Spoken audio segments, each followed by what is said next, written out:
William Butler येट्स Bharat की उपनिषद की आध्यात्मिकता से बहुत प्रभावित हो गए थे। उन्होंने दो बाइजेंशियम पोएम्स लिखी हैं। पहली सेलिंग टू बाइजेंशियम है जो कि 1927 में लिखी थी, और दूसरी बाइजेंशियम है जो कि 3 साल बाद 1930 में उन्होंने लिखी थी। विलियम बटलर येट्स को नोबेल पुरस्कार मिला है, तो उनकी बाइजेंशियम कविता का थोड़ा विस्तार से अध्ययन करेंगे और इसकी तुलना सेलिंग टू बाइजेंशियम जो कि पहले लिखी गई थी से करेंगे। बाइजेंशियम कविता 1930 में लिखी गई थी और ये सेलिंग टू बाइजेंशियम की सीक्वल थी।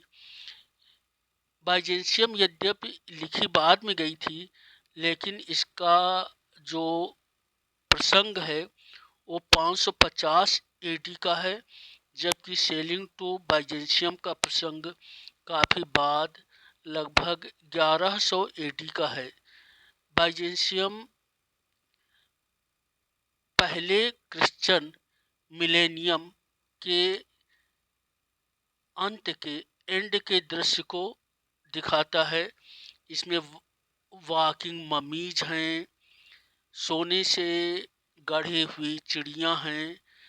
रहस्यमयी कविता है बाइजेंशियम, और सेलिंग टू बाइजेंशियम भी ऐसे ही कविता है जिनके जिनमें बहुत सारे सिंबल्स हैं, बहुत सारे प्रतीक हैं। इन गूढ़ कविताओं में एक मेलोडी है, एक संगीत का माधुर्य है जिसे बिना अर्थ समझे भी महसूस किया जा सकता है।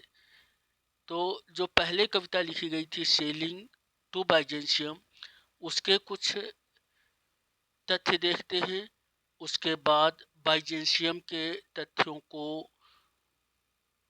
की पुनरावृत्ति करते हैं, उसके बाद बाइजेंशियम कविता को पढ़ते हैं।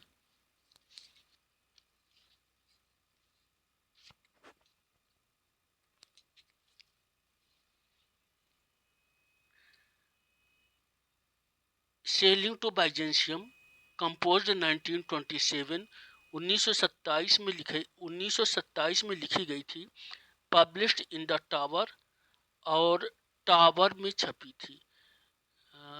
एट्स का टावर बहुत ही समृद्ध संग्रह है, तो द टावर में बाइजेंशियम छपी थी। Art is no solution to the conflict between time and timeless, Byzantium में बताया गया है और सेलिंग टू बाइजेंशियम में भी बताया गया है। यानी दोनों बाइजेंशियम कविताओं में बताया गया है कि जो कला है वह जो समय और समय के से निरपेक्ष अनंत के बीच में जो संघर्ष है उसका हल नहीं होता है। यानी शाश्वतता और समय के बीच के संघर्ष का हल कला नहीं है। That is no country for old man, sailing to Byzantium प्रारंभ होती है that is no country for old man. अगले पैरा में आता है an aged man is but a paltry thing.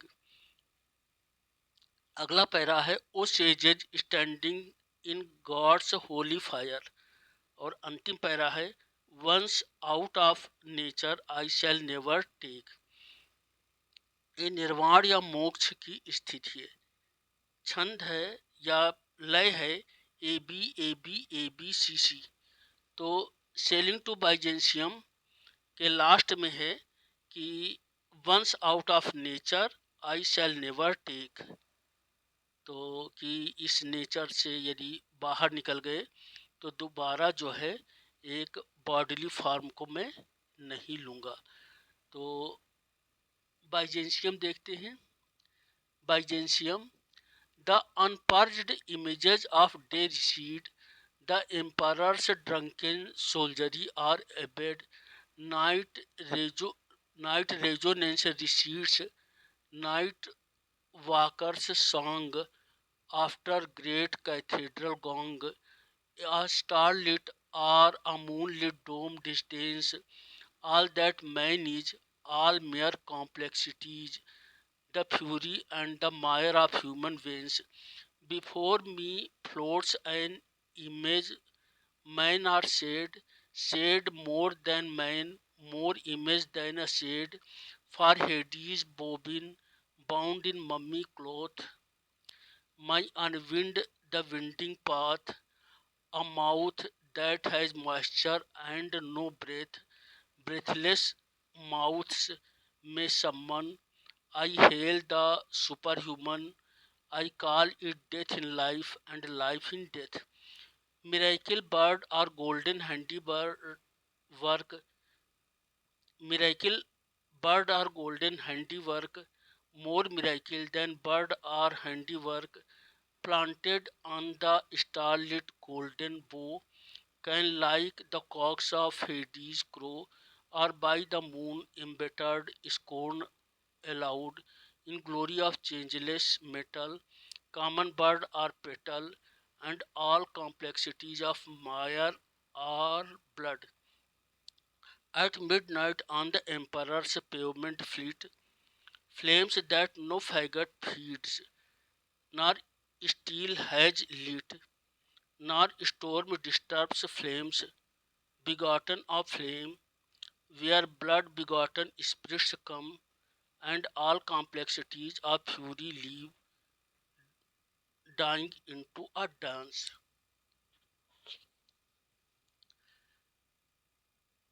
An agony of trance, an agony of flame that cannot singe a sleeve, a straddle on the dolphin's mire and blood, spirit after spirit, the smiths break the flood, the golden smiths of the emperor, marbles of the dancing floor, break bitter furies of complexity, those images that ate, fresh images beget, that dolphin tone, that gong tormented sea.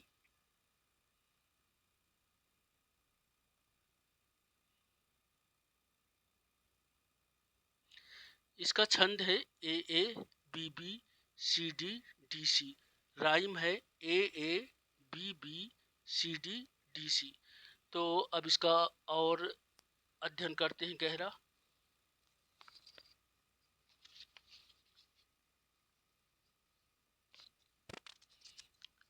बाइजेंशियम, composed,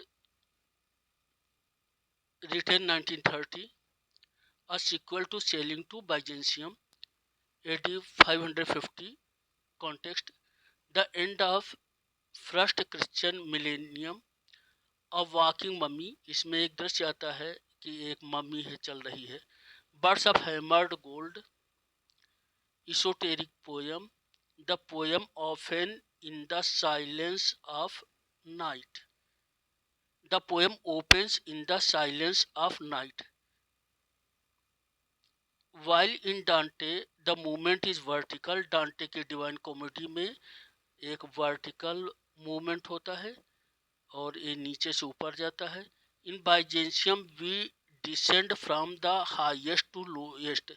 बाइजेंशियम में हम उच्च स्तर से निम्न स्तर पर आते हैं। पैराडाइज में पहले होते हैं, उसके बाद परगेटरी हेल में आते हैं, उसके बाद वास्ट ओशन दुनिया में आते हैं। Great gong of saint Sophia, Sophia church का महान बड़ा सा घंटा। An unearthly fire of purgatory, hell की ऐसी आग जो दुनिया में नहीं होती है, एक सुपर नेचुरल आग। The backs of dolphins, dolphin अपनी पीठ पर स्पिरिट्स को ले जाती हुई। Death in life and life in death. Paradoxes, इनमें बहुत से पैराडॉक्सेज विरोधाभासों का उपयोग किया गया है, जैसे a mouth that has no moisture and no breath, breathless mouth में सम्मन, माउथ में कोई मॉइस्चर नहीं है, नमी नहीं है, सांस नहीं है, और बिना सांस वाले मुंह माउथ आदेश देते हैं, यानी वो जिंदा नहीं है लेकिन वे आदेश देते हैं।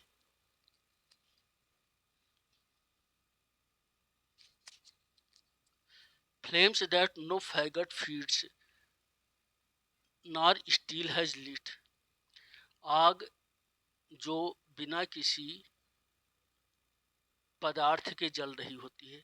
Shade more than man, more image then a shade, यानी वो सजीव व्यक्ति से ज़्यादा छाया है, छाया से ज़्यादा वो एक व्यक्ति है। मिरेकिल बर्ड और गोल्डन हैंडी वर्क, मोर मिरेकिल देन बर्ड और हैंडी वर्क। तो इसमें काफ़ी जो है पैराडॉक्सेज हैं। अब ये जो पहला दृश्य है ये सेंट सोफिया के चर्च का है और इसे हेवन जैसा माना जाता है। वहाँ पर the unpurged images of day recede, दिन समाप्त हो रहा है, रात आ रही है। Emperor's drunken soldiery are abed, जो सम्राट के पिए हुए सैनिक हैं अब वो सोने जा रहे हैं। Night resonance recedes, night walkers song after great cathedral gong, दिन के दृश्य जो भाग दौड़ है, जो शोरगुल है, वो समाप्त हो रहा है और कैथेड्रल का जो चर्च है, सेंट सोफिया चर्च, उसका विशाल काय जो घंटा है वो बजता है। स्टारलिट और moonlit dome distance all that man is, all mere complexities the fury and the mire of human veins. अब रात में जो चर्च है उसके जो गुंबद हैं उस पर चांदनी पड़ती है तो लगता है कि चर्च जो नीचे संसार है, जो आदमी फैल है, आदमियों में जो मनुष्यों में बहुत ज़्यादा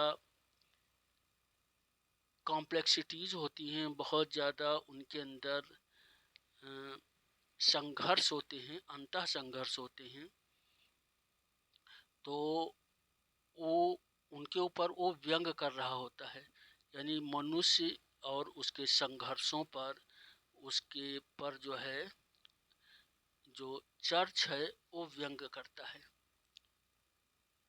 before me floats an image, man or shade, shade more than man, more image than a shade. For head is bobbin bound in mummy cloth. My unwind the winding path, a mouth that has moisture and no breath. Breathless mouth may summon. I hail the superhuman. I call it death in life and life in death.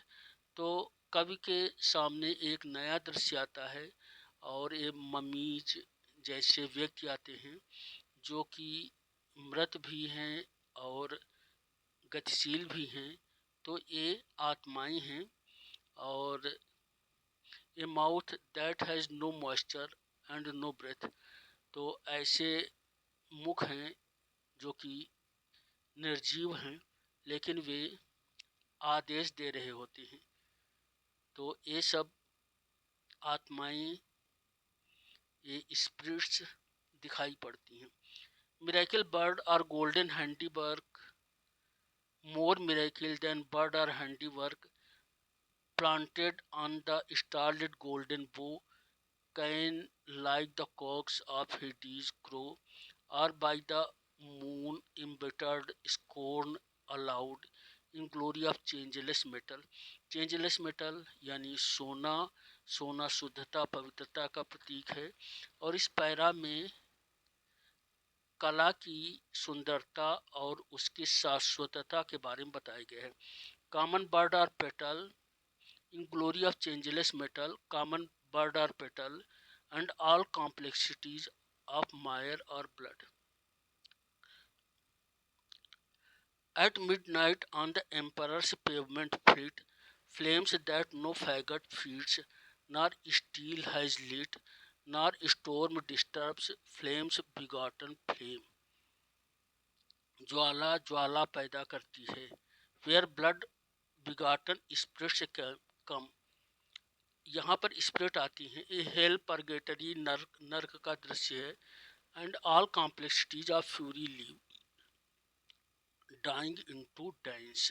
तो वो जो spirits थी, वो जो आत्माएं थी, वो सब आती हैं और यहाँ पर वो नृत्य करने लगती हैं, सब नाचने लगती हैं एक ट्रांस में, एक उत्तेजना में।